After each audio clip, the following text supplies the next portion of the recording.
అందరికీ నమస్కారం. మనందరికి తెలిసిందే, నిన్న చాలా దారుణమైన మర్డర్ మన గాజువాక ప్రాంతంలో జరిగింది.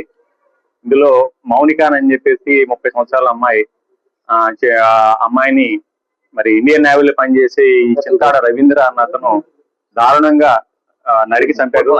దానికి నేపథ్యం ఏంటంటే, వీళ్ళకి 2021 నుంచి ఈ అమ్మాయికి ఈ రవీంద్రకి పరిచయం ఉంది. ఈ రవీంద్ర కావాలనే ఉద్దేశంతోనే డేటింగ్ యాప్ ద్వారా ఈ అమ్మాయిని పరిచయం చేసుకున్నారు.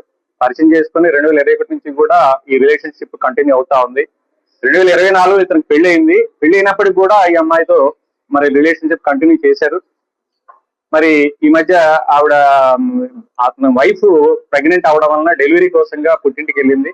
ఆ నేపథ్యంలో ఇంకా అతను అమ్మాయిని పిలిపించుకోవడం, ఒక రిలేషన్ కంటిన్యూ చేయడం జరిగింది. అయితే వీళ్ళిద్దరి మధ్య చిన్న గొడవలు స్టార్ట్ అయినాయి. ఆ గొడవల్లో ఆ అమ్మాయిని ఏదో రకంగా చంపేయాలన్న ఉద్దేశంతో అతను నిర్ణయించుకున్నాడు. నిన్న ఆ ఉద్దేశంతోనే నిన్న అతను అమ్మాయిని ఇంటికి పిలిపించుకున్నాడు.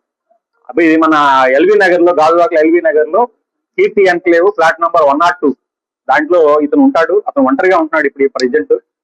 అమ్మాయిని పిలిపించుకొని పథకం ప్రకారంగా అమ్మాయితో గొడవ పెట్టుకొని అమ్మాయిని గొంతు పిసికేసాడు. అంటే చెప్పిన ప్రకారం ఏంటంటే ముక్కు నోరు మూసేసి సఫికేషన్ చేసి చంపేశాడు. చంపేసిన తర్వాత అతను ఈ డెడ్ బాడీని ఏ విధంగా డిస్పోజ్ చేయాలో అర్థం కాక దాన్ని కావాలనే ఉద్దేశంతో అతను ఒక కత్తి తీసుకొని ఆ బాడీని 3 ముక్కలు చేశాడు అనమాట. గొంతు, తల, చేతులు, మొండి అన్ని కూడా సెపరేట్ చేశాడు. సెపరేట్ చేసేసి కాళ్ళన్నీ కూడాను ఒక సూట్ కేసులో ప్యాక్ చేశాడు. అదేవిధంగా మొండి భాగం ఫ్రిడ్జ్ లో పెట్టాడు. ఈ తల, చేతుల్ని మరి అంటే 1 by 1 డిస్పోజ్ చేయాలన్న ఉద్దేశం అతని ఉద్దేశం. దాన్ని ఏం చేశాడంటే అతను బ్యాగ్ లో పెట్టుకొని మన ఈ అడివివరం రోడ్ లో ఒక నిర్జన ప్రదేశం ఉంది. ఆ ప్రదేశంలో పెట్రోల్ లో తగలబెట్టేసి మరలా వచ్చాడు. వీటిని కూడా డిస్పోజ్ చేయాలన్న ఉద్దేశంతో ఏం చేయాలో అర్థం కావట్లేదు. ఈ బాడీ ఎలా తయారు చేయాలి, ఎలా పంపించాలి, ఎలా డిస్పోజ్ చేయాలని చెప్పేసి తర్వాత అతను మొత్తం లోపల ఉన్న బ్లడ్ స్టైన్స్ కూడా మొత్తం కూడా వాష్ చేసినట్టుగా మనం నేరస్థల పరిశీలన తెలుస్తా ఉంది. కంప్లీట్ గా వాష్ చేస్తున్నాడు. అంటే ఏ విధంగా నేరం బయటపడకుండా తప్పించుకోవాలన్న ఉద్దేశం అతను కనబడతా ఉంది. తర్వాత ఇప్పుడు ఈ డెడ్ బాడీస్ లో ఉన్న ఈ భాగాలు ఎలా డిస్పోజ్ చేయలేక అతనికి దిక్కు తెలియలేదు. ఈయన ఏం చేయాలో అర్థం కాక అతను పోలీస్ స్టేషన్ కి వచ్చి సరెండర్ అవ్వడంగా తెలుస్తా ఉంది.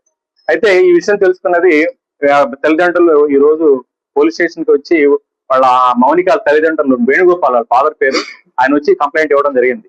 ఈ ఫాదర్ వచ్చేసి ఈ మన చిన్న కాంట్రాక్ట్ టీచర్ గా పనిచేస్తారండి పెందుర్తిలో. అందరూ కూడా టీచర్ ఫ్యామిలీ అనమాట. మదర్ ఫ్యామిలీ టీచర్ పనిచేస్తాడు. అయితే ఈ అమ్మాయి డిసీజ్డ్ ఈ మౌనిక ఈ ఇంటర్ వరకు చదువుకుంది.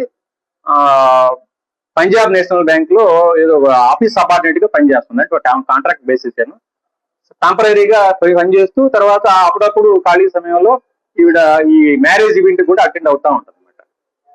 అయితే ఈ కేసు నమోదు చేస్తున్నారు. కేసు మన మర్డర్ కేసు కింద. అదే విధంగా ఈ ఎవిడెన్స్ ను తారుమారు చేయడం కోసం, అంటే కనపడకుండా మాయం చేయడం కోసంగా అతను ప్రయత్నించినట్టుగా ఆ మర్డర్ కేసుతో పాటుగా 201 ఐటీ సెంటర్ అండి, ఆ కేసు కింద కూడా కేసు నమోదు చేయడం అయింది.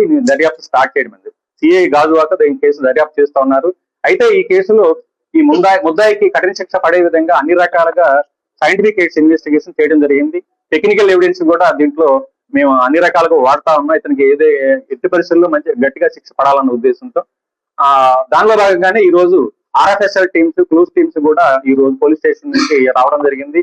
సీన్ ఆఫ్ అఫెన్స్, అదేవిధంగా ఎక్కడైతే ఈ బాడీని డిస్పోజ్ చేయడం ప్రయత్నం చేశాడో, ఎక్కడైతే ఈ తల మండాన్ని కూడా అక్కడ ఆ చేతులను తగలబెట్టారో ఆ ప్రదేశం కూడా విజిట్ చేయడం జరిగింది. ఇవన్నీ కూడా సీజ్ చేసి మన పోస్ట్ మార్టం నిమిత్తం KGH కి పంపించడం జరిగింది.